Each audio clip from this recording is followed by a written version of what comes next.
At Kroger, shopping with pickup and delivery is the same as shopping in-store. Same low prices, deals, and rewards on the same high-quality items. It's one small click for groceries, one big win for busy families everywhere. Start your cart today at Kroger.com. Kroger, fresh for everyone. Restrictions apply. See site for details. Save big on your favorites with the Buy 5 or More, Save $1 each sale. Simply buy 5 or more participating items and save $1 each with your card. Kroger, fresh for everyone. Thanks for choosing this free Anfield Index podcast. If you'd prefer to listen to this or any of our other shows without adverts, then now's the time to check out Anfield Index Pro. With AI Pro, you can supercharge your entire listening experience. You'll not only get all of our podcasts without the ads, but you'll have them far faster with our Quick Publish feature available exclusively for subscribers. AI Pro also puts you in the heart of our sound studio, with an option to listen to many of our shows live and interact with the podcasters in real time as the shows are recording. Upgrading couldn't be easier. AI Pro is available on all popular podcast platforms, and we have our own apps for Apple and Android. Just head on over to AnfieldIndexPro.com and get started today. Hello and welcome to a one-off, which is a Raw reaction special to something that isn't a football match. It is instead a momentous occasion where we learned that we will no longer have Jürgen Klopp as our manager as of next season.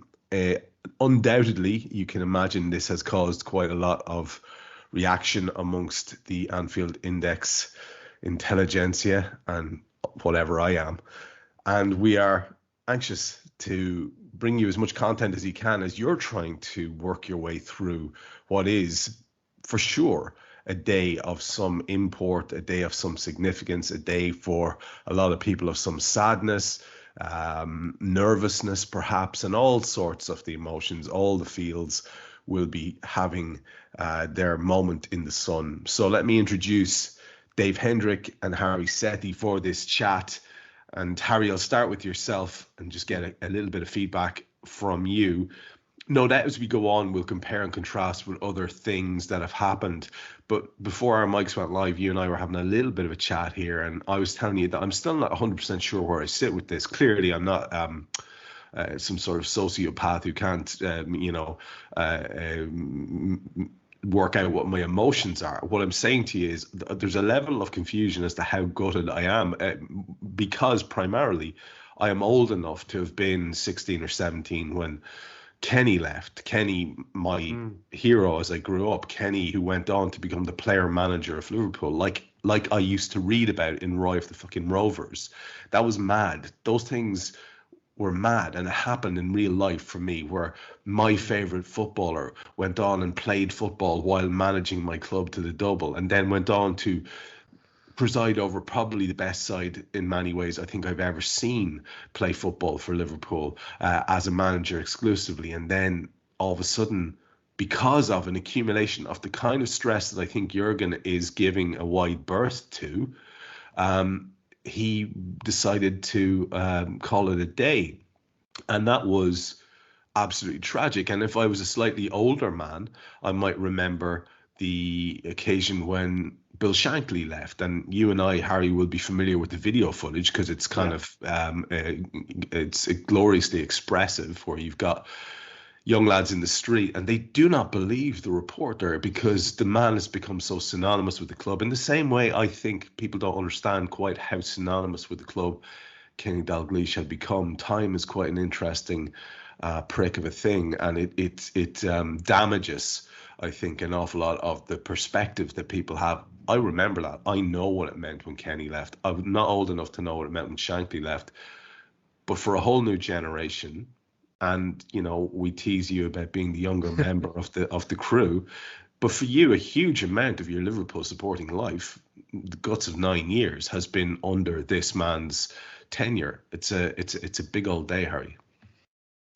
Yeah, absolutely. I think you set it up really nicely. I mean, I wasn't around to sort of really for that to be relevant to me in terms of sort of like understanding the impact that Kenny had. Obviously, sort of being told about it by people who watched the club and followed the club during those years, and even hearing you articulate it there, right? I mean, there's things that man went through off the pitch, and then taking the city on his back in a way in which nobody should ever really have to, but he voluntarily did it.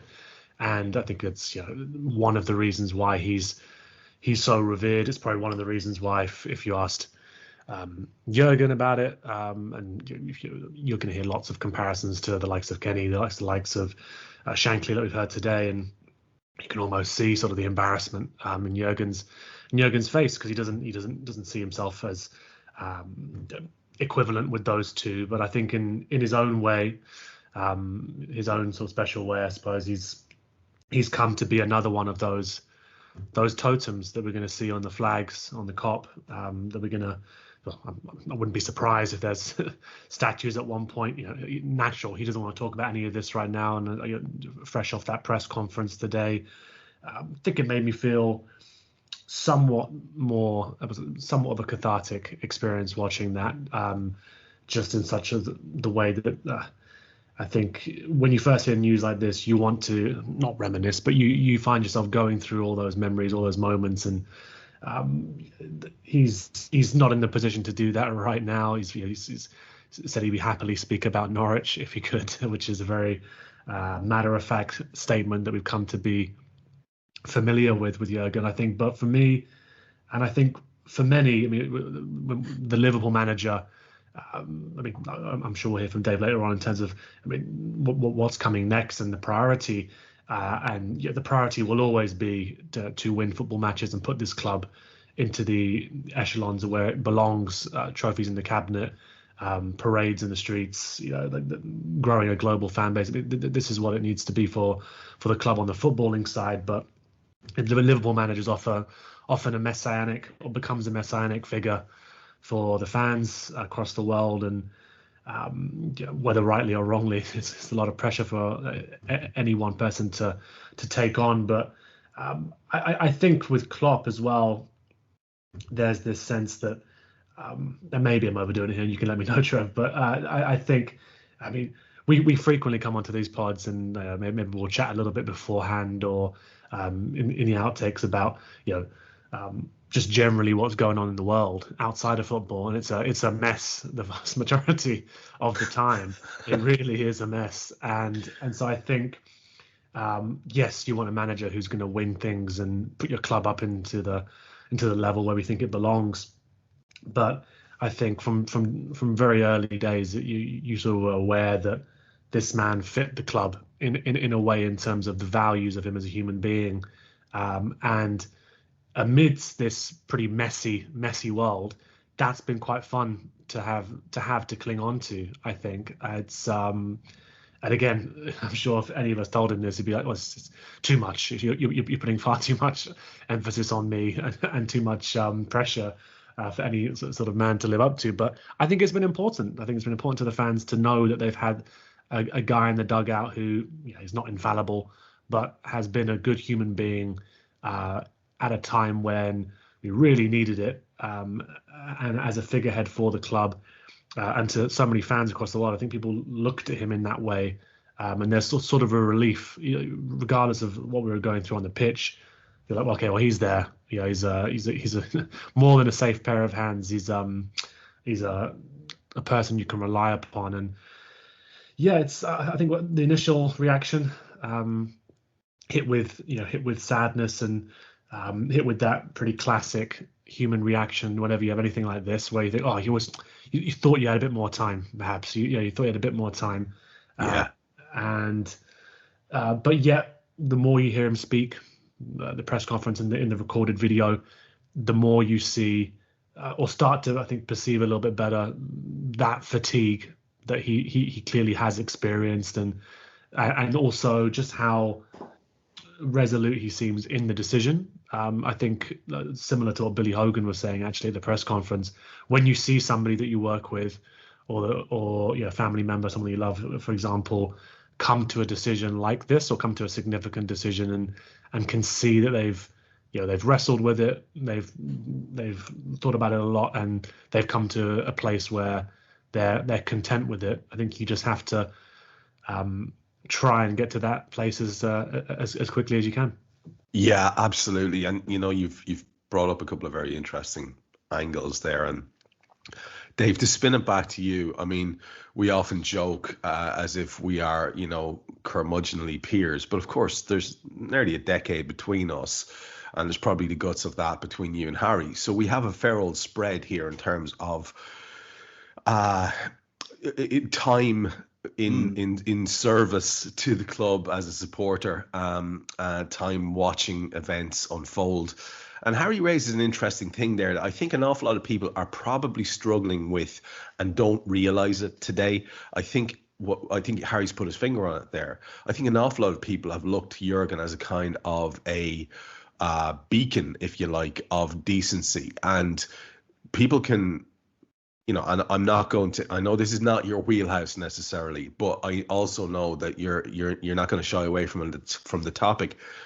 When this conversation was going on about ownership and all the rest of it, there was always a heavy emphasis in the conversation amongst fans about the morality of this or that or the other group.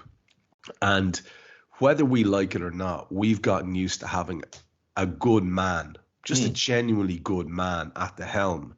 And again, we usually have had, Dalglish was one of those. He was one of those guys who the reason he had to leave was because he was overwhelmed by the pressure of being a good man and supporting the people of the area in the wake of one of the worst tragedies imaginable, in the wake of national ignorance, national shaming, governmental neglect.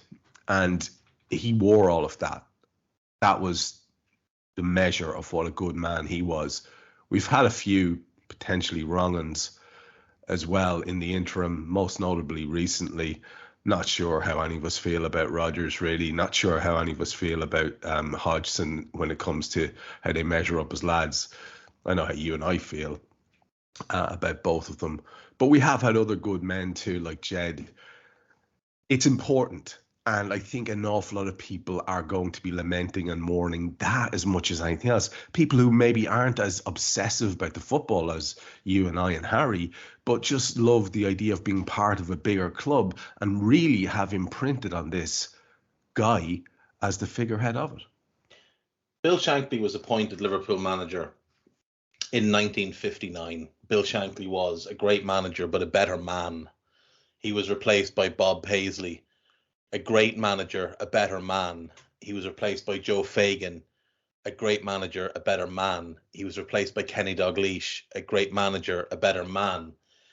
He was replaced by Graham Souness, not a great manager, definitely some questionable decisions, but I think ultimately a good man who knows he made mistakes, who has owned those mistakes and has to live with those mistakes and has carried them for decades now and knows he'll never be fully forgiven.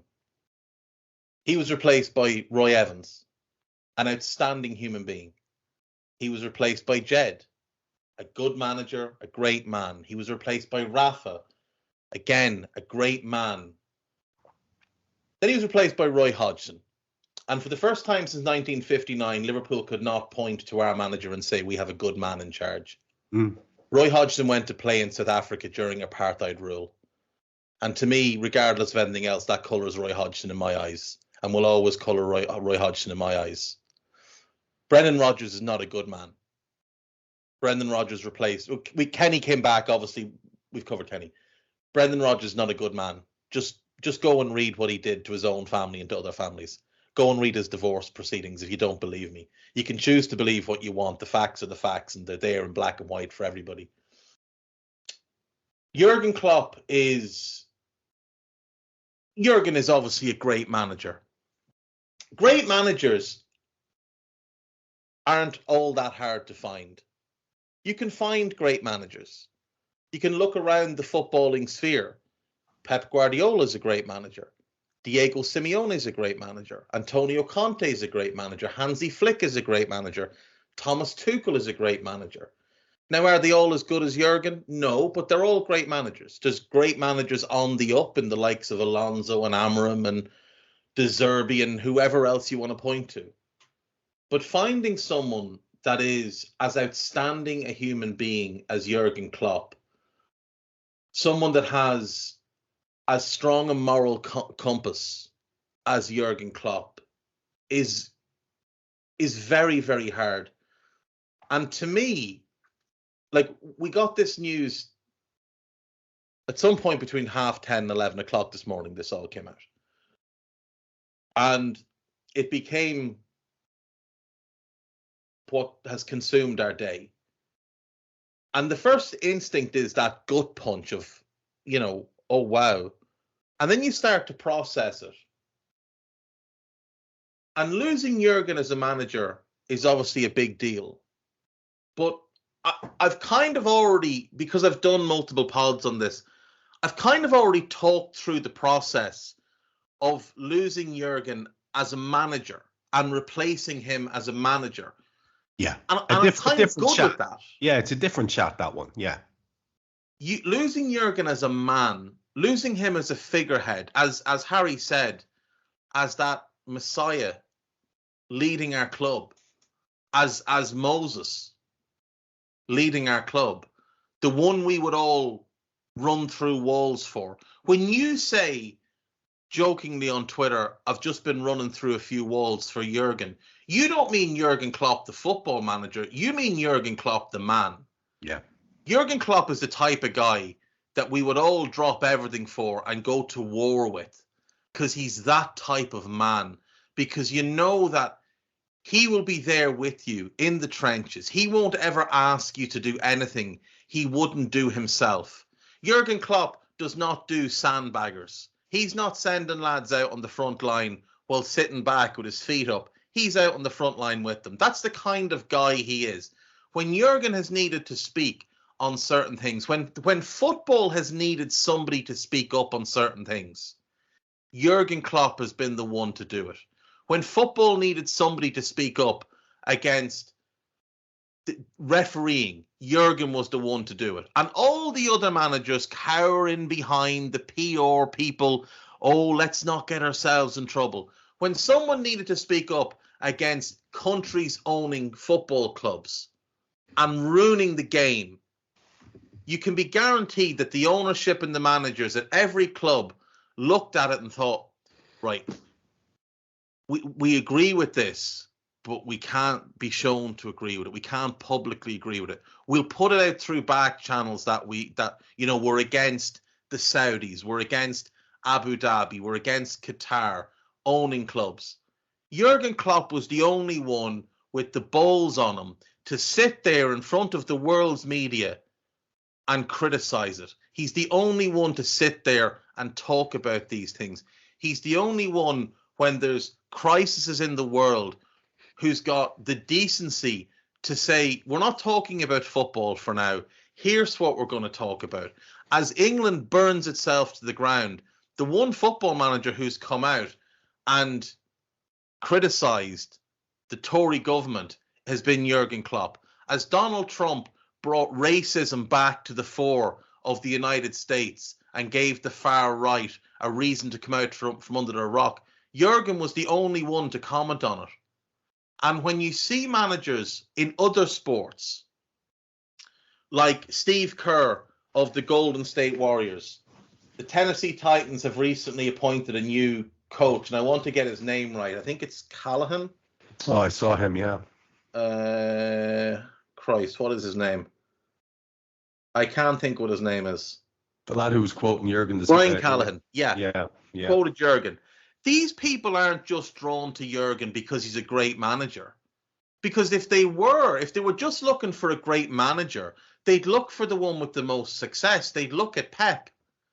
But Pep's not someone you're looking for a moral compass. I'm sure Pep is a nice guy, but he's not an outstanding human being. He's not Jürgen's level of a man. He might be a better manager. He might not be. We'll never know because he'll never take a job like Jürgen would take. He'll always want the deck stacked in his hand. What we do know about him is he's happy to take blood money. He's happy to take money under the table. And when he was a player, he failed multiple drug tests. That's what we know about him. We don't know about his personal life or anything, but what we know about him are those things. What we know about him is he regularly cries about stuff despite having the deck stacked in his favour. Jürgen has the deck stacked against him all the time. At Dortmund, he was going up against the behemoth in Bayern that would just take his best players whenever they felt like it. At Liverpool, he's going up against that juggernaut with City, clubs like Arsenal, clubs like Chelsea, clubs like United, who all spend more money than him, and he doesn't complain about it at all. He might comment on it, but he doesn't complain about it. What he complains about is when things are actually wrong, like when we were screwed against Spurs. What Jürgen does, he picks and chooses his moments to talk. And when he talks, you should be listening because he doesn't talk for the sake of it. And losing him as a man is a far tougher pill to swallow than losing him as a manager. Yeah, and that, to me, is the overriding feeling that the change of manager. It's tough, but I'm quite excited about what the future could mean. Losing him as a man and not having that kind of day-to-day, week-to-week sort of, Klopp content to consume the human side of, that's what I'll miss. Yeah, I think hearing him today as well, I mean... Are you that person who has everything? The coolest merch and those must-have fan threads? Well, over at our Anfield Index shop, we've gone that extra mile when it comes to pimping up your Liverpool collection. From our popular range of bespoke design t-shirts, sweaters, hoodies and hats, to our signature edition mugs, prints and coasters, all provided with fast worldwide shipping. We have something for every red. We also stock official LFC merchandise and are licensed with the Premier League and UEFA to sell official iron-on shirt badges and sleeve patches. As a listener to this podcast, you can get 10% off everything with coupon code AIPRO10. Just head over to AnfieldIndex.shop or find us on Etsy by searching for Anfield Index. The things that helped him get to this decision, partly being the fact that he was assured in the place where the club finds itself at the moment. He looked at the group of talented footballers that exist amongst the squad, looked at the structures he's put in place. Yes, I know a lot of the coaching staff will be leaving. There's some positions to fill for sure, but the structure that's now there in comparison to what existed when he first came into the club, I think that there definitely was a sense there. I mean, you get the sense of how he's perceived his role at this club as more than manager, as sort of this custodian role. And I think people talking about Ferguson, talking about others, and you've seen other totemic figures leave clubs. The obvious ones to think about, I suppose, are Wenger and Alex Ferguson in the Premier League era, but leaving the clubs in a state that I think perhaps wasn't as, hopefully, crossing my fingers, touching wood here, not as healthy as we find ourselves right now. Announcing it early enough that there's clearly going to be a process in place to identify the successor, maybe identify another director of footballer to come in. But I think that sense of him as a custodian of the club just hammers on what we've been saying about him as a man, right? I mean, he wanted to come to this decision. There were points last season, I think, where we were speaking to each other, and I think last season was when I was looking at it and thinking maybe this has taken too much out of him. On a visceral level, you saw the man not shrink by any stretch, but he looked weary. And I did think of that today when he was talking about people were desperate for him to get a moment. What's your favorite moment? Is there anything in particular that you want to mention at this point? And he wasn't saying that, but I think when he mentioned today, 97 points, 94 points, Champions League, doing this, doing that. It's not. There was something he said along the lines of it's intense, and that intensity, it's a lot to deal with. He said there's nothing tiring about. I think it was something along the lines of there's nothing tiring about the job. It's just my fault, for you're being human, and you're like, I get tired, and I have gotten tired. So I think last season, Harry, is what caused this. Yeah. I think he got a second wind in the summer with the new arrivals and the turnover of the squad, and I think that kind of gave him that second wind. But look, second winds will blow out as well. Yeah. And I think once the initial kind of surge of adrenaline wore off, like he said, he told them in November. Yeah. So, but like you've mentioned there, the United and Arsenal situations, and a lot of people are going to make those comparisons. And here's why I don't think we should make them. Number one, Jürgen has been at the club just over 8 years, nigh on 8.5. It'll be close to 9 when he leaves. Ferguson was at United for 27 years. Wenger was at Arsenal for 20 years. Ferguson had complete control of United for probably the last 15 years he was at the club. Complete control, complete autonomy. Every decision was his. He had his hand in everything. If you listen to the players that played under him, he controlled every single aspect of that club. And even before that, he'd had considerable power once he won the first league title.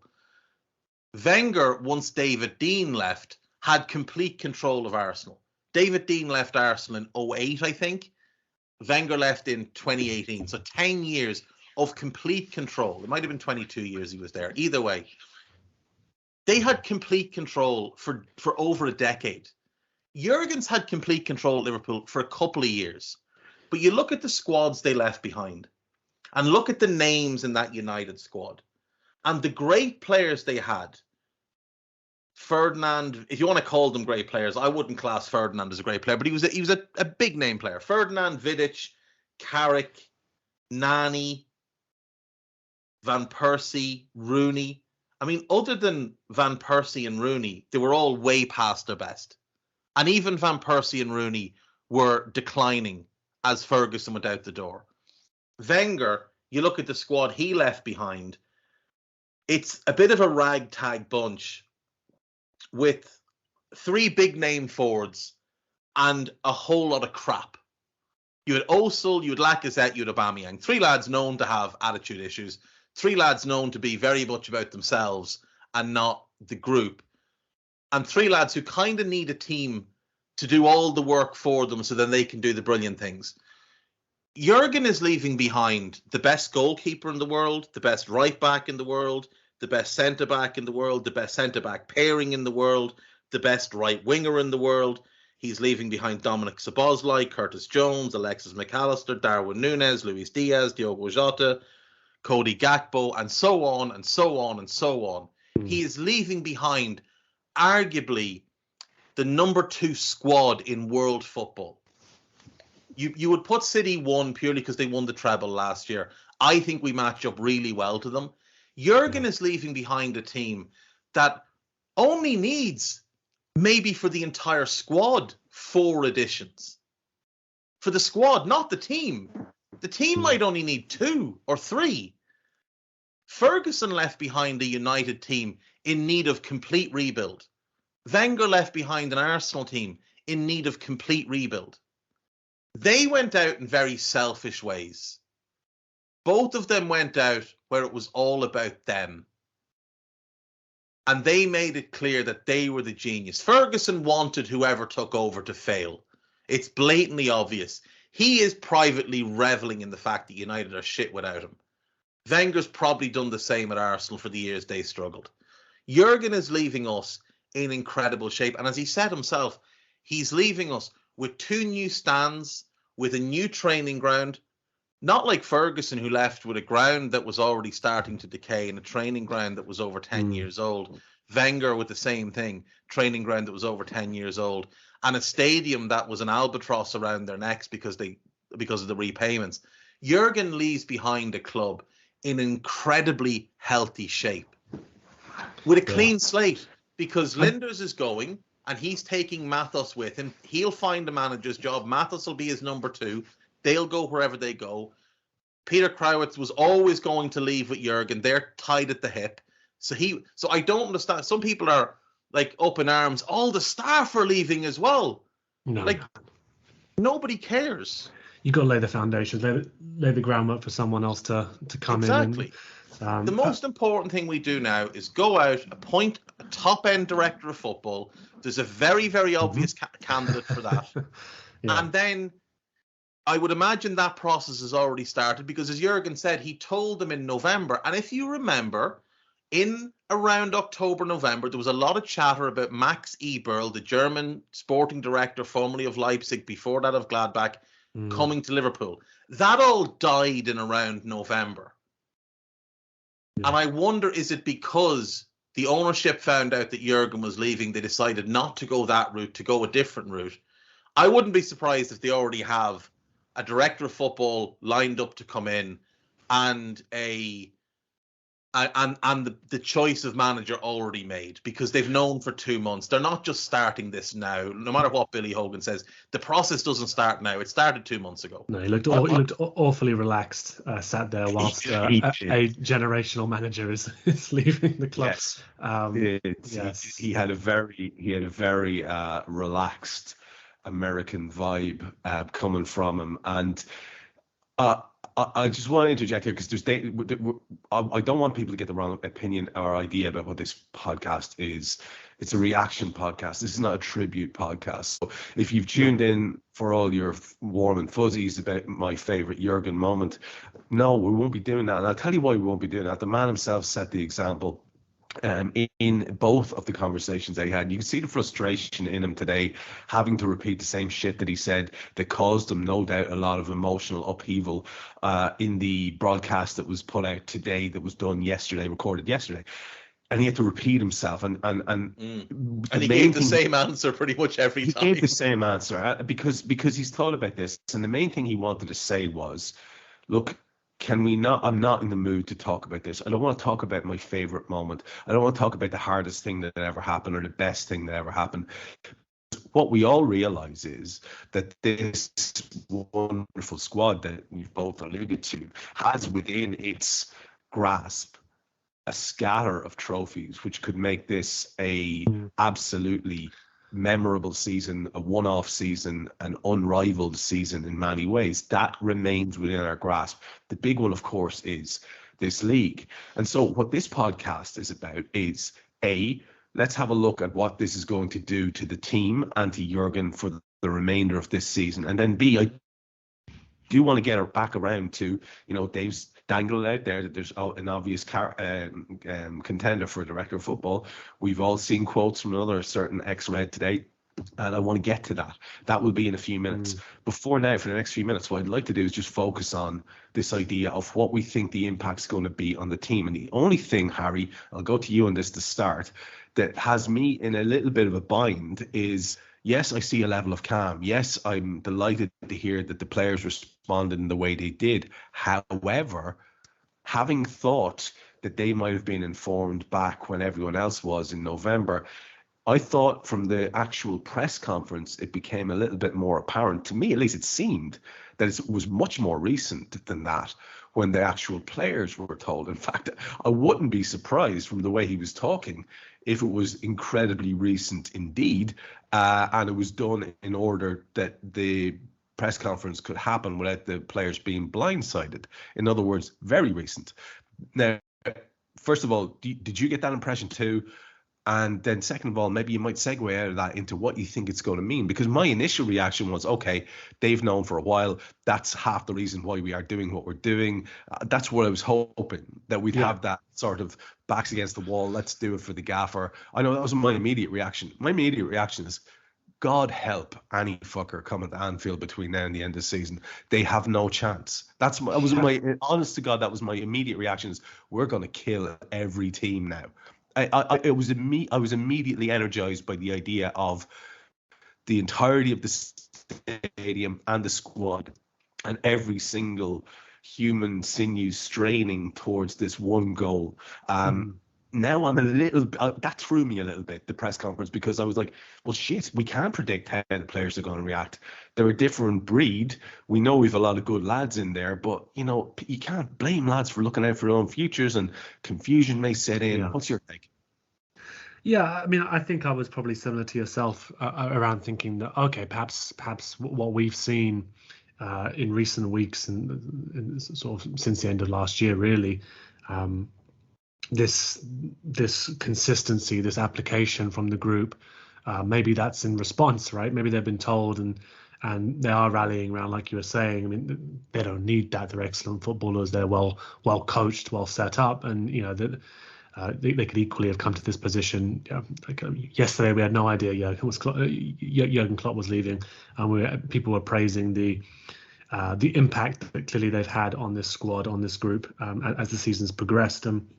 I like to think that in terms of how they will react, I think we know enough about the group that Jürgen's assembled here, and some of the leaders in the squad. And I think Klopp's. I think I saw an interview last week or something like that that he was doing. Maybe it was with Ben Foster, I think.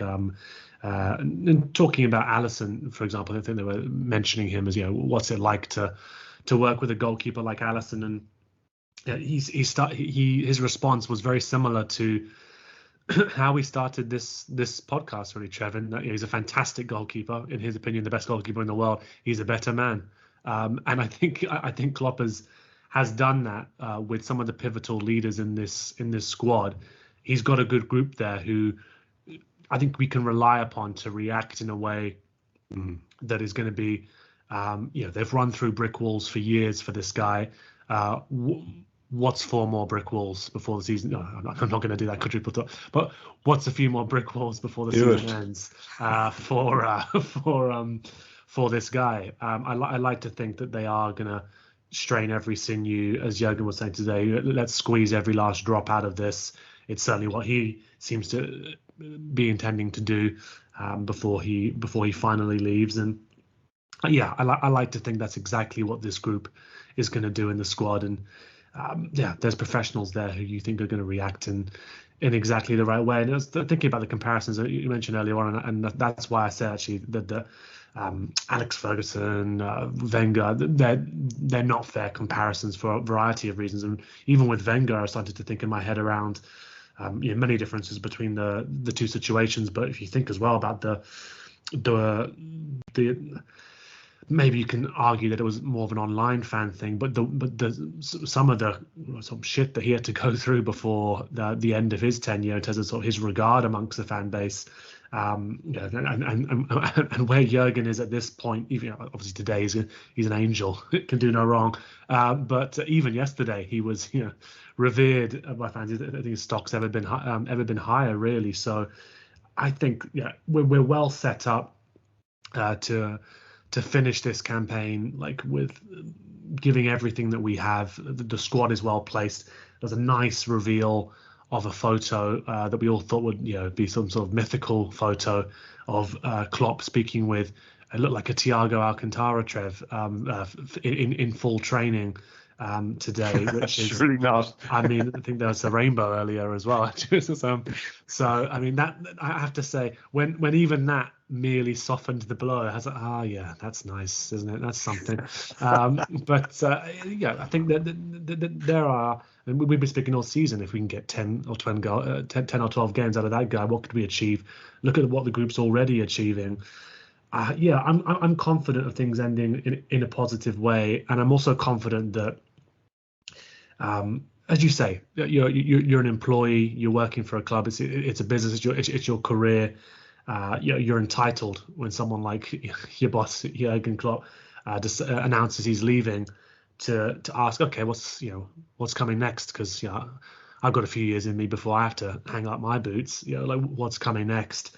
And I do believe, both in terms of the sense of organisation that we saw from Billy Hogan, the rest, Gordon, who's going to be involved in this decision as well, and Klopp, that they'll be able to tell those players exactly what's coming next, and the work that's going in to make sure that one man leaves, another one comes in, and the focus remains the same in terms of being a dominant football force in Europe. Dave, Harry's touched on a couple of things there, and I want to get your take on it as well. And irrespective of the involvement of the lesser spotted Alcantara, will we or will we not, in your opinion, have enough wherewithal in the squad, given that it possibly was quite recently that they had that particular bomb dropped on them as well, and for all Jürgen talked about the positive reaction, there is that human consideration that certain people might start to wonder about their future. It would be unnatural almost not to. And it's not like you've alluded to it as well. That's where we're going for the last part of the show. It is a sea change in terms of the so-called authority figures, adults in the room, support structure, whatever way you want to look at it. It's going to be a sea change. Do you feel that there's enough there? Yes. Just quickly before you go to David, I'd say my only concern, honestly, around the reaction isn't about sort of the players thinking about their futures and things like that necessarily. My only concern about the reaction, maybe it's an issue for the fans more than the players, but we've seen it happen. The only fear I have is it becoming too emotional, to be honest. Yeah, no, that's absolutely valid. I was thinking of that because I'm going to be kind of in the middle of it very soon, and my initial reaction, Harry, was I think it's going to be absolutely wonderful and electric constantly, but that's very hard to maintain. So I think that's a very valid concern. I think it's a very valid concern, and I might come back to you on that at the end of this. But again, just to ping it, that one specific question to you, David, about do you reckon we have the necessary character focus, whatever is required, for this not to be impacted in a professional way? Do you think it might actually enhance our focus or detract from it? What's your take on what it's going to do to the rest of the season? We all adore Jürgen Klopp. Not one of us knows him. We've not had a conversation with him. Those in the media that have had conversations with him have flitting conversations where he speaks with his guard up every single time. Those players work with him day in and day out. Those players joined this club, many of them purely because of him. Those players love him more than we do and will give absolutely everything to ensure that he leaves on the highest of highs. I have absolutely no doubts about this group. We lost supposedly the standard setters, the leaders in the summer. We didn't miss a beat. There's been no drop off in leadership. If anything, there's been more leadership about the team this season. We've seen this team come back from losing positions time and time again this year. We've seen an incredible mentality from this team this year. I don't think this shakes that. If anything, I think this galvanizes them. I think this makes them even more rock solid. And personally, I've been saying all along, it's Man City's title to lose. Hello, I'm here to annoy you. I'm here to annoy you into listening to more of me and more of others on EPL Index. We don't just have the Anfield Index stuff. We've got EPL Index as well, which covers the entirety of the Premier League. And we have 3 podcasts and a whole bunch of really good writing on EPLindex.com. The podcasts are my own two-footed podcast, which is every day at 4 p.m., Monday through Friday, covering the whole league. We have A Tad Predictable, hosted by Tadiwa. You know Tadiwa, he does Anfield Index.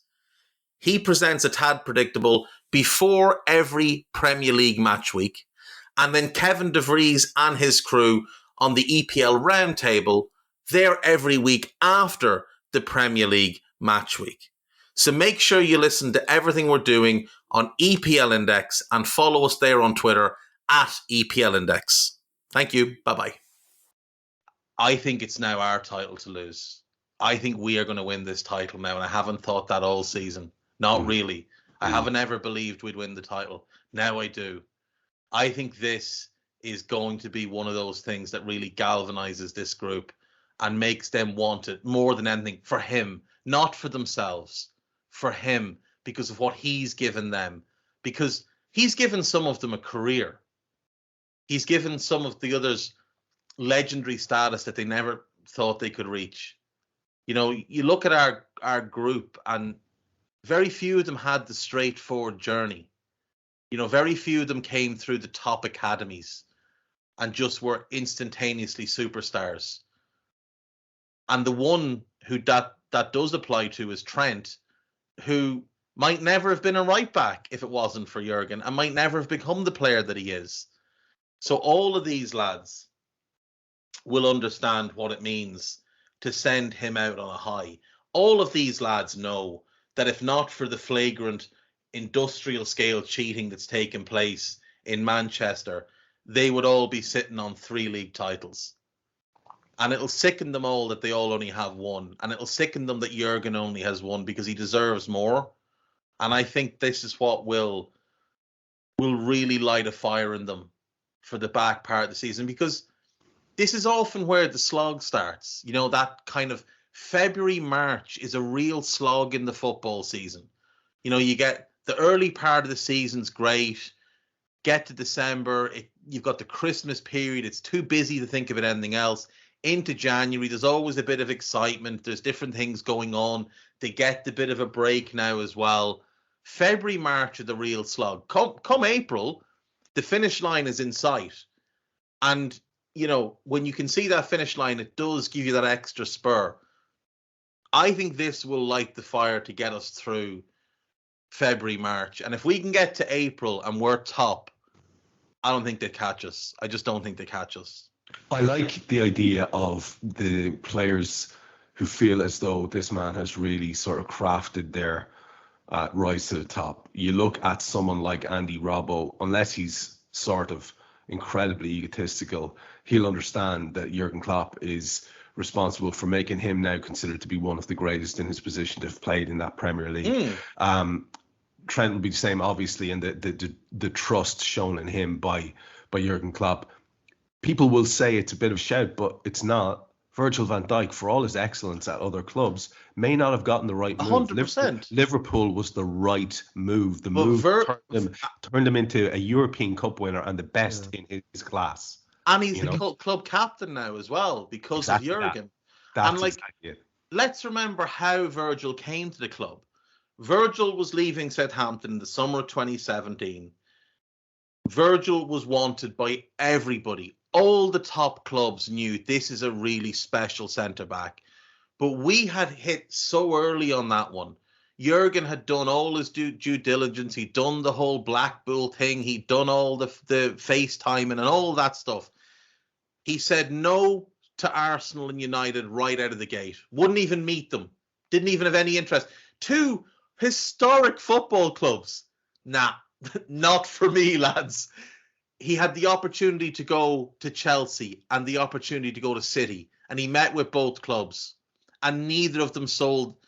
Antonio Conte and Pep Guardiola, along with Jürgen and Simeone, at that point in time, undeniably the 4 top managers in the world, he sat down with 2 of them and they didn't sell him on their visions the way Jürgen had sold them. Then the deal fell apart and he could have gone, okay, you know what? I wanted to go to Liverpool. That's fucked now. I don't want to be at Southampton anymore. Chelsea still want me. I'll go to Chelsea. He sat 6 months and waited for us. And waited for Jürgen. More specifically, he waited for Jürgen Klopp. That guy would run through walls for Jürgen ahead of everybody. He's the calmest, most laid-back fella in the world. If someone was to threaten Jürgen, he would commit murders for Jürgen Klopp. That's the type of mindset that Jürgen has, that he translates to his players. Like when you hear Jürgen talk today in the video he did on the club website, where he said, I use my energy to give to others. You know he's talking about not just his staff, but the players as well. They've all bought into that. Andy Robertson's the perfect example, though. This is a guy, if you search back through his tweets, he was penniless.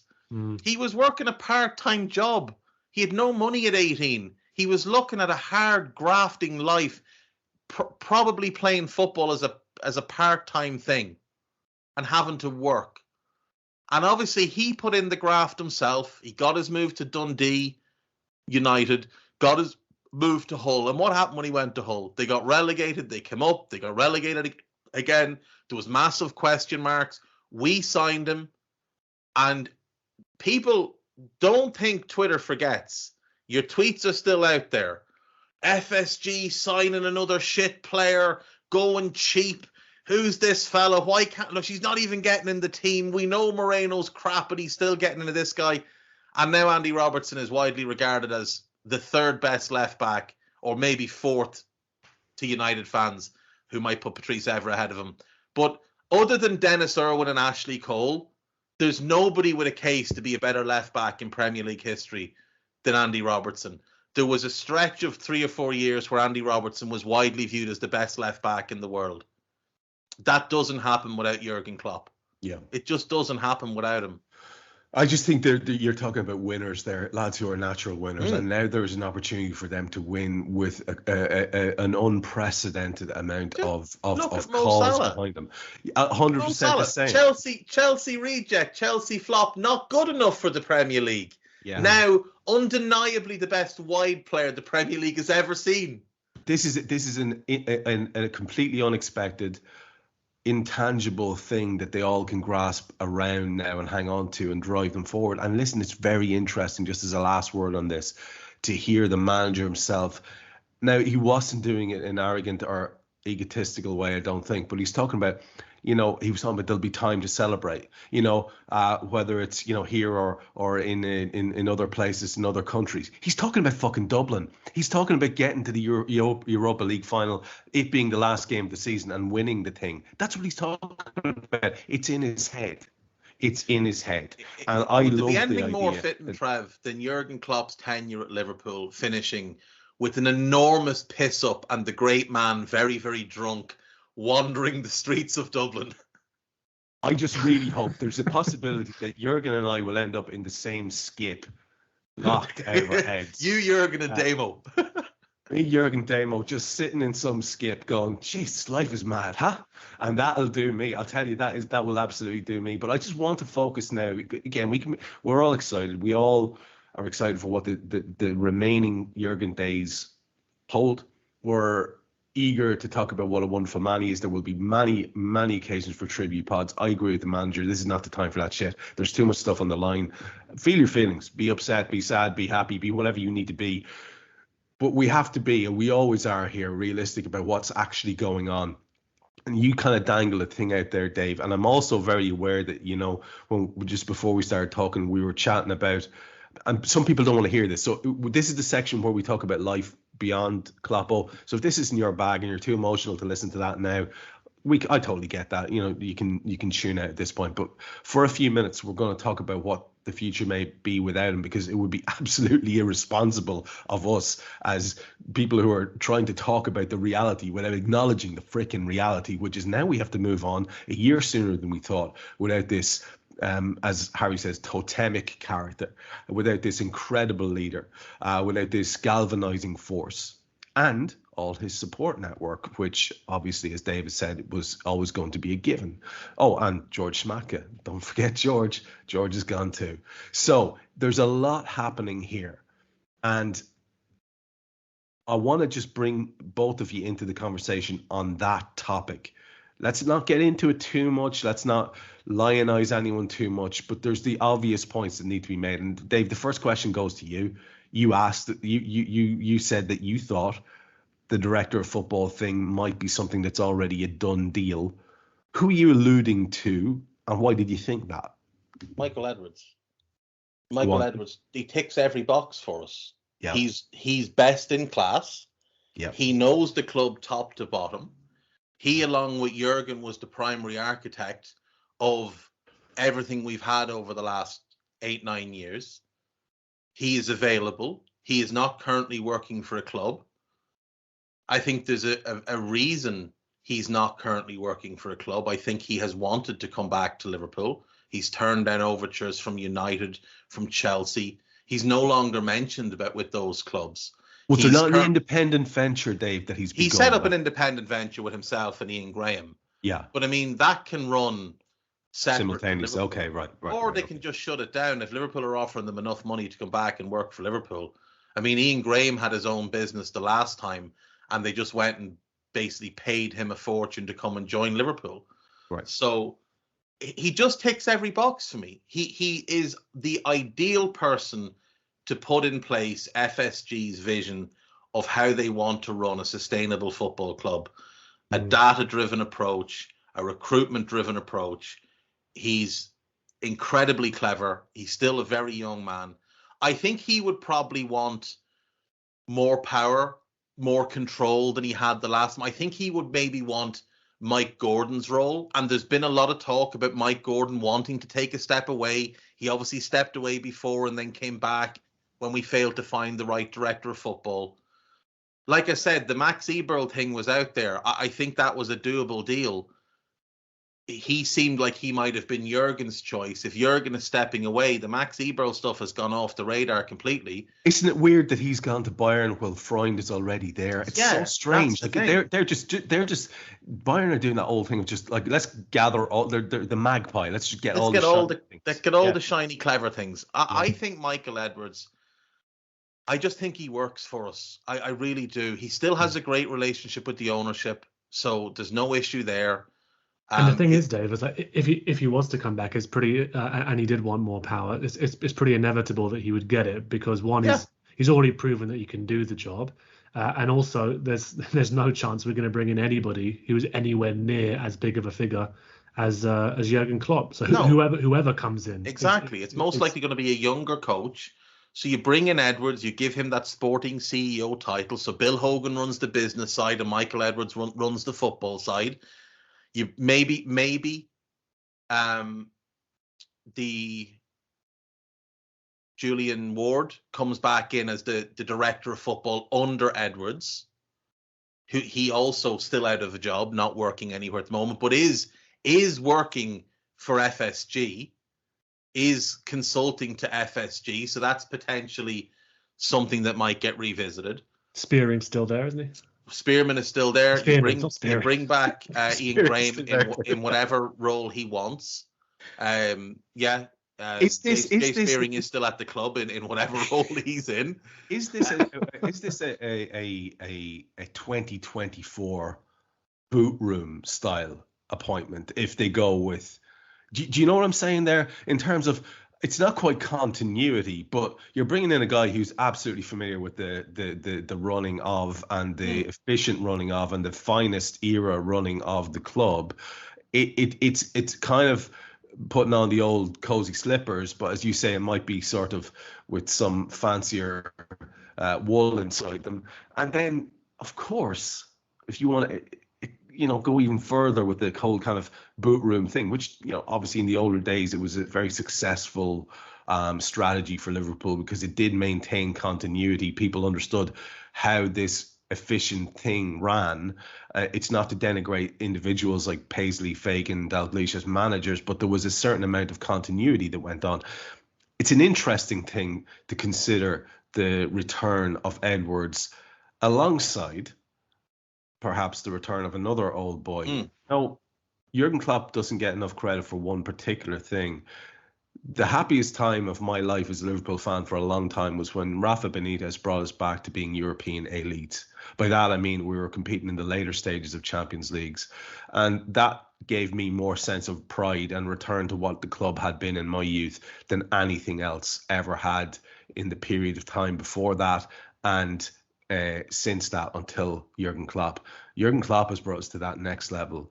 Jürgen Klopp made us royalty again. Jürgen Klopp made us absolute giants of the game again. And that is not something that anybody can stand to see relinquished. The other thing then is, you mentioned, Dave, the potential of a young manager. And Harry, let me bring you in on this one, because the obvious shout is the obvious shout. He was already asked about it. You may have seen the quotes. Yeah. When Xabi Alonso was questioned about it, he said, look, he did the usual thing. At the moment, I'm happy here. I'm enjoying my work here. I feel each day is a challenge. Each game is a challenge. Look at this for a quote.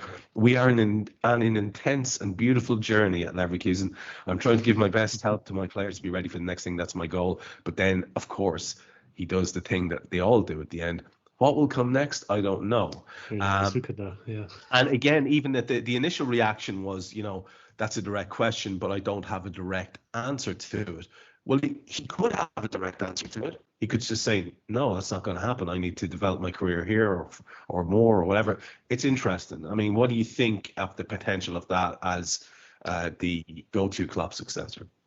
Yeah, I mean, I think there's no direct answer, because when you're aware that a position like this is available, and you're being talked to about it, like regardless of how much truth there is in any link between Xabi Alonso and the club, you are being talked in the same breath of following on from someone like Jürgen Klopp at a club like Liverpool, the standing of Liverpool. You don't give a direct answer unless you already made it to some sort of level of footballing, pantheon or wherever it is in terms of sort of where you are in your managerial career. Certainly where Xabi is, you don't respond with a flat no to any suggestion around an opportunity like that. And it's an interesting one. I think that there has been this desire, to see a former, it doesn't have to be a former player, but somebody who's formerly associated with the club, who did it in the right way, a figure that people seem to respect, to take that position as manager. That'd be the utopian vision of somebody with that connection to the club, who's also an excellent manager, or who has the makings of an excellent manager to fill that role. And it's often proved impossible to find that person, as much as you might have wanted it to have been Steven Gerrard 10 years ago, for example, when he first started his work in trying to become a coach. It's not likely that's ever going to be Steven Gerrard, unless there's a miraculous turnaround now in his work over the next however many years. Xabi Alonso, I think we've spoken a lot in this pod about it being important. You need to win games, you need to win trophies. Success is all important, and there are players there are coaches who have the makings of a good coach, and Xabi looks to have that with the run that he's been on at the moment with Leverkusen, in the way in which he has approached his coaching career very methodically, unsurprisingly, given how he approached his career as a player. You think about how he left the game as a player. There are a few classier send-offs, or sort of well-calculated send-offs than we saw from him. I think it's an appointment to me that it excites me, whilst I'm also I'm willing to acknowledge I don't know enough about his managerial record. I've not watched him closely enough to give any sort of commentary on the style of football that he plays and how that would translate, the kind of manager he is and things like that. But it's something that excites me in terms of the connection to the club, the kind of individual I believe him to be, the promise that he may have as a manager who has room to grow and develop, and would he fit into a system, into a structure like we've just described, where he's happy to dovetail with those who know better in certain areas and focus on what he needs to focus on. It's something that's exciting for sure. How much reality there is in it, who knows? But a lot of pieces of the jigsaw in your head, anyway, maybe in your heart, maybe more than your head, do seem to fit. Dave, that same one to you, the spectre of Xabi Alonso. Let's remember, a 42-year-old man, a comparative nipper in the game of management, having a very impressive run, looking very much the part. There is a chance, and obviously this isn't happening in the case of Harry or yourself, but there is a chance that an awful lot of people look at Xavi and think, well, there's a very impressive looking gent, very handsome dude, very together, very suave, seems to be good at this thing that they call managing. But as Harry said, and it's a point I've made 11-9 times in response to Steven Gerrard being floated as a manager, now bore off until you've won some trophies. I don't want to hear about you as a Liverpool manager until you've won some trophies. Come to me as a Liverpool fan telling me you're going to be a Liverpool manager as a winner, and then I can take you on board. But the Xabi Alonso talk won't go away, Dave. It won't. There's a couple of things with Xabi. He's only 16 months into management. Like, he had 3 years with Real Sociedad's B team. You can't judge anything off managing a B team, because week to week he didn't know what players he was going to have available, because some of them would go with the first team and he'd be getting different players or whatever. So you don't judge him on that. He has done an outstanding job at Leverkusen. There's no two ways about it. The season that they're having is fantastic. They play a really attractive style of football. We knew him as a player, one of the most intelligent players to ever play the game. You look at the managers that he worked under, with Rafa Benitez, with Jose Mourinho, with I don't need a VPN. I've got nothing to hide. Ha. This is what I used to tell myself before I hooked up with LibertyShield.com. Not only is my home internet now fully encrypted, but I can now access all the websites I want, whenever I want, and do so from absolutely anywhere. As a Liverpool fan, I love to know I can now watch every match, regardless of whether it's on UK TV or not. My Liberty Shield VPN makes sure nothing is blocked and guarantees me super fast streaming speed throughout that match. You can get connected right now with their software package, which includes a 48-hour no-obligation free trial and instant access to their apps for Apple, Android, Fire TV, PC, Mac, and Android TV.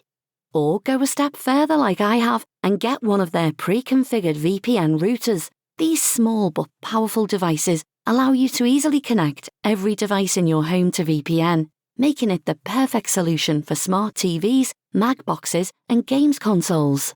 Visit LibertyShield.com today and use coupon code AIVPN25 to get 25% off at checkout. Jupp Heynckes and with Pep Guardiola. Like, that's a who's who. That's a who's who. At international level, he worked under Luis Aragonés, he worked under Vicente Del Bosque. He's a guy that's been there and won it all as a player, worked under great managers. And if Xabi is what we think he is, he has absorbed what he needs to from every one of them. And when you watch his team play, there is a great balance to his team. Strong defensively, they control the middle of the park, they're dynamic wide, and they're very, very efficient in the front line. And you can very easily see our players fitting into what he does. Alisson's the perfect goalkeeper for him. Ibu, Virgil, he would want a left-footed centre-back, I would imagine. But Joe Gomez could play that role because he plays that 3-4-2-1. So you go Trent, Alexis, Curtis, Robbo across the middle. Can you upgrade on Robbo? Yeah, at this point you can. Would you like to add one more in midfield now? Yeah, probably. A more defensive presence to give you that solidity, and then have Curtis and Alexis and that player rotating depending on opposition. Mo and Dominic behind Darwin. You could see that working very well. That on paper is a very, very strong team. So the pieces fit. But there's no track record. There's no success. There's no medals. There's no trophies as a manager. Like you said, he's very young. He's 42. He, for me, would be one of my top choices, though, without question. And I think when it comes down to it, there will be two choices. I think he'll be one of them. I think De Zerbi will get a strong look. Ultimately, I don't know that they'll go for him. For me, I'd love them to take a look at Abel Ferreira at Palmeiras, but that's just because I'm a nerd. But what he's done there with 2 Copa Libertadores and 2 Brazilian Serie A titles in 4 years is incredible at that club, but they're unlikely to extend the search to South America. For the same reason, they probably won't look at Marcelo Gallardo, who's in Saudi Arabia at the moment. He won multiple Copas with River Plate, so you could probably rule them out. You could look at the big names. It won't be Mourinho for obvious reasons. I don't think they'd go for Conte because he's too much. You think he's too much to handle. I think he's too demanding, and I think he's just always ready to fly off the handle at the slightest, wrong in his view. I love Diego Simeone. I don't think he'd take the job. I think he's got too much power at Atleti. I also know that he hates England. Country, weather, media, the whole thing. Just doesn't have any time for it all. He's Argentinian. It's been bred into him. Wouldn't he? Exactly. So there's that.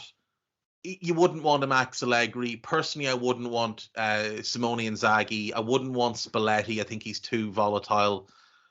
Hansi Flick could be interesting. Did an incredible job with Bayern, but was dreadful with the national team. If you got the Bayern version, it'd be great, but you don't know.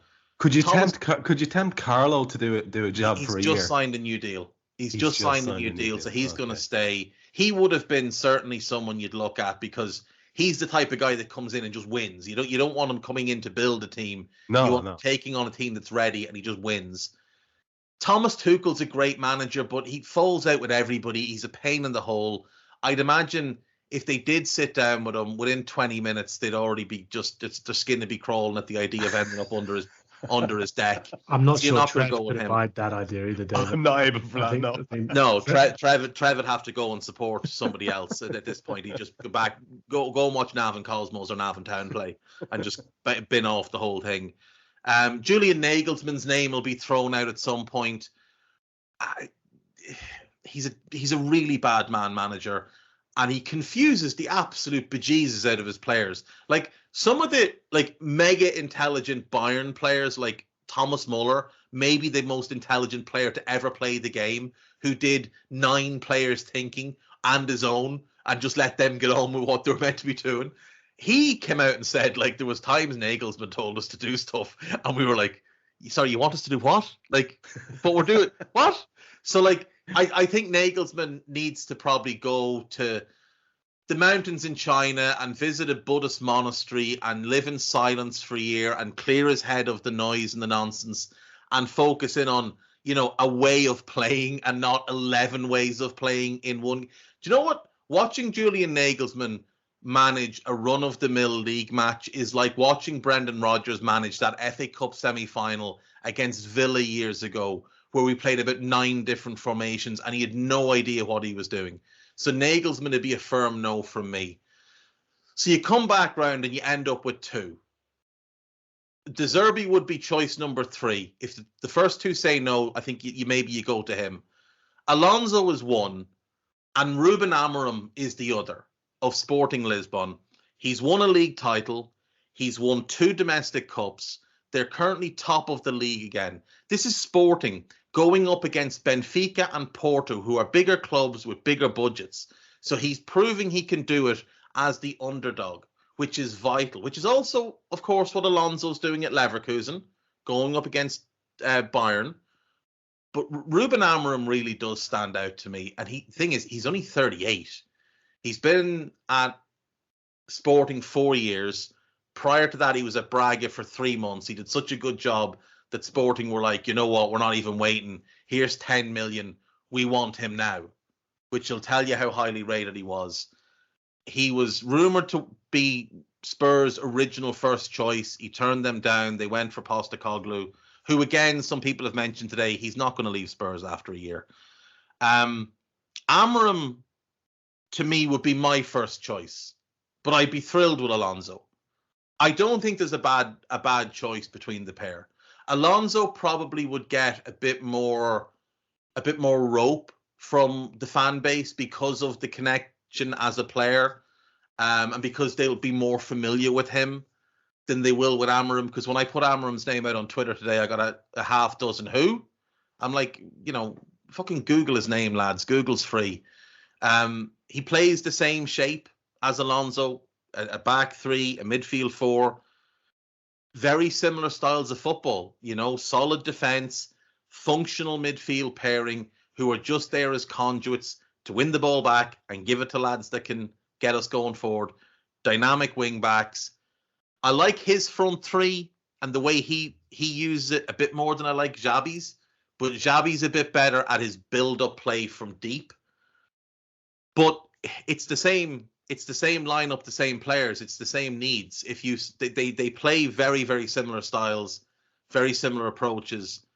You'd need the same things for either. And are both of those preferences contingent on Michael Edwards coming back? I mean, if it's not Edwards, I think it'll be somebody else. I think there will be a director of football. I think that's a given. If you wanted to go the old school route, then I think you do go someone like Simeone. Yeah. An all-encompassing manager. Yeah. But like that's kind of what I mean. It's got to be one or the other, right? Yeah, I think so. I don't think Simeone has worked with a director of football at Atleti, has worked closely at times and at times from distance with the director of football, because Simeone is, he's quite a volatile individual. He's very demanding. He's very emotional, very, very similar to Jürgen in an awful lot of ways. Maybe we could convince him that Liverpool is not England, like Scousers actually do believe. This is what I was very possibly, and he would probably get it tattooed on himself because he's a crazy person. But like Diego Simeone, if you want to replace the bombastic nature of Jürgen, the guy that fans will go to war for, the guy who will whip us into a frenzy, who will have Anfield loud. Like if people think Klopp was great at getting the crowd going, you've seen nothing. Diego Simeone, if you watch Atletico play, he's barking at players and gesturing with one hand while directing the chorus from the fans with the other hand. He controls everything. The fans, the noise, the referees, his team, the opposing team. Diego Simeone is like, he's like watching a master at work at an orchestra, the conductor. That's what he is. I almost think you don't even want to try and do it, Dave. I almost think, and perhaps it's just me, but like trying to replicate or have another version or another iteration of what Jürgen brought. Like I'd be slightly worried by that. I'd be perfectly happy with a cold-hearted killer of a manager who, like, if that's what Alonso turns out to be, remains to be the case, right? Remains to be seen. But I have no problem with him looking the way in which Alonso does and operating in the way in which he seems to be operating in terms of how he speaks to the media, etc., and winning everything. I have no issue with that at all.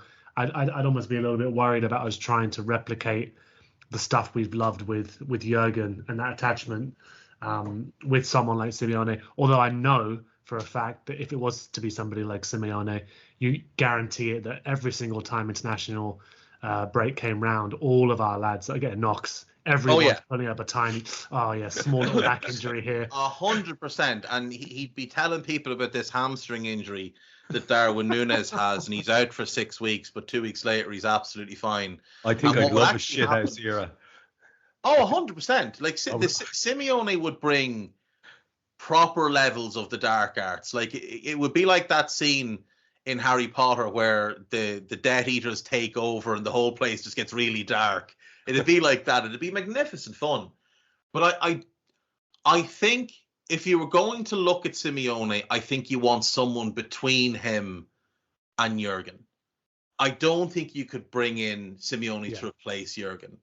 I think it would almost be too much energy. I think the better move is to go Edwards and then go either Amorim or Alonso. Yeah, talented up-and-comer, yeah. Yeah, and give them plenty of rope. Give them that opportunity to come in and make it their own. Make it their own role. And if you look at Alonso, like he's walked in to a Leverkusen team that had finished fourth the year before, but had started the season disastrously. And last season they had like a very poor start. He took over and they improved continuously and they ended up in sixth. So a pretty good first run. This season, they're first in the Bundesliga. They're in the quarterfinals of the Cup and they're in the last 16 of the Europa League. In the Europa League, they won all 6 games. They've won all 3 games in the German Cup. And in the league, from 18 games, he's got 15 wins and 3 draws, which is just a remarkable run of games. 27 games without defeat this season. Now, look, we've seen Liverpool do things like that, so it's not unheard of. But at Leverkusen, it's pretty fucking unheard of. Would there be anything more entirely Klopp era sentimentality than actually the two clubs reaching the final in Dublin and a sort of symbolic passing of the torch after Liverpool have won? I don't know. This is for other people to think about and to decide. We should probably wrap it up because we don't want to go too long on this. We've said our piece in terms of an immediate reaction. I'll leave it to both of you if you've got any last words. All I would say is there's going to be plenty of platform and time for us to do it, just like the manager himself did. We'll take our lead from him in terms of not getting too bogged down in the sentimentality and the tributes. There'll be lots of that and scope for that. It's important to note that the heft of a day like today. It is a big day. It is absolutely tinged with a huge amount of sadness, and people are going to have. They will be wearing that. Some people will be wearing that tonight a lot heavier than others. Some people are going to be distraught by this, and that's fine. And it's entirely their prerogative. And I don't want to seem as if I'm making little of it by saying we're not going to get involved in that. I just don't think it's the time. Like the manager said, there's a thing to be done here. Let's do that thing, and then there's trophies to be won. There's trophies to be won. Like I was thinking about this earlier, Trev. Like obviously, as you said, you're the better part of a decade older than me. You as a kid, you experienced Bob Paisley walking away, and then later on Kenny Dalglish walking away, and for me as a kid, Kenny walking away, and later on obviously Rafa walking away. So I feel like if you're that bit older, and there will obviously be people among the fan base who were there when Shankly walked away, like I think when you've been through it a couple of times with a manager that you were completely invested in, the pain does dull a little bit. In the same way that, like, as much as we love all of the players, I don't know that if any of them left, I'd be overly distraught by it, because we've all been there with our favourite players leaving at different times. You know, we've all had that player that we loved and they left and it broke our hearts. And then after that, you just don't get as attached. And that's the thing for me. Maybe I am the sociopathic one. I don't get as attached. So it was a gut punch when I heard the news. I did the Daily Read. I kind of talked through a bit of it in my head. As I said to you and Harry beforehand, I've sort of been preparing for this for about 3 years, because I always thought he'll do 7 years, because that's what he'd done at Mainz and done at Dortmund. So I kind of already worked through the process of Jürgen leaving, and once he was staying, I sort of just viewed every season as a bonus. And especially last year with how bad it was, it wouldn't have surprised me in February if he just said, you know what, I'm not doing this anymore. I've done what I can. This club needs fresh blood. I'm going to step aside in the summer. So I have viewed this season in particular as a huge bonus to have him for the year. So despite the shock of it, I'm not distraught by it. I'm not even upset by it. I'm upset about losing the man, not the manager. There's the potential for some possibly the best ever moments remain ahead of us. Of course there is. Which is the real joy. And there's also the potential that he is Shankly and the next guy is Paisley.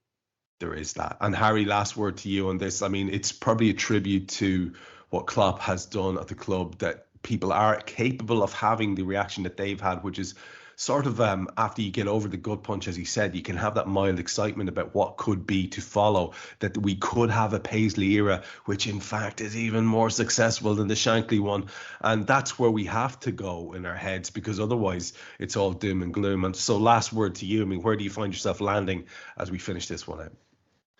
Yeah, no, I think I'm in the same mindset as Klopp. I mean, whilst definitely still having that tinge of sadness, because I think whenever you know anything is going to end, and there is now an ending in sight, that it is something that is sad. I think that's just a very human thing, but also by its nature, that is a human thing. I mean, Klopp mentioning today that in his view, it's not acceptable to be the manager of this club and you're not operating at the peak of your powers with all cylinders going. He can't do it on three wheels, I think was the line that he said. He said he wouldn't allow that. So he's aware of what those standards are when it comes to what you need to manage this club. He's aware of where the club should be. He's put the club back where it should be. And I think there's a lot to admire. I mean, Dave mentioned there he could have walked away at points last season. Lesser men would have been ruined. At points by that sort of situation. You saw the conviction he had in his ability to turn it around, and I think the sort of sense of contentment he's got of where he currently is and the trajectory he's currently managed to get the club onto again. I think it it allows you to have more peace with this decision. Certainly seems to have allowed him to have more peace with his decision. So yeah, it's on to Norwich now, on to Norwich, on to the next game, on to the next game. And I'd be lying if I didn't say it, Trev, especially being denied having that collective sort of outburst of emotion when Liverpool did win the league under Klopp, given sort of the situation in the world.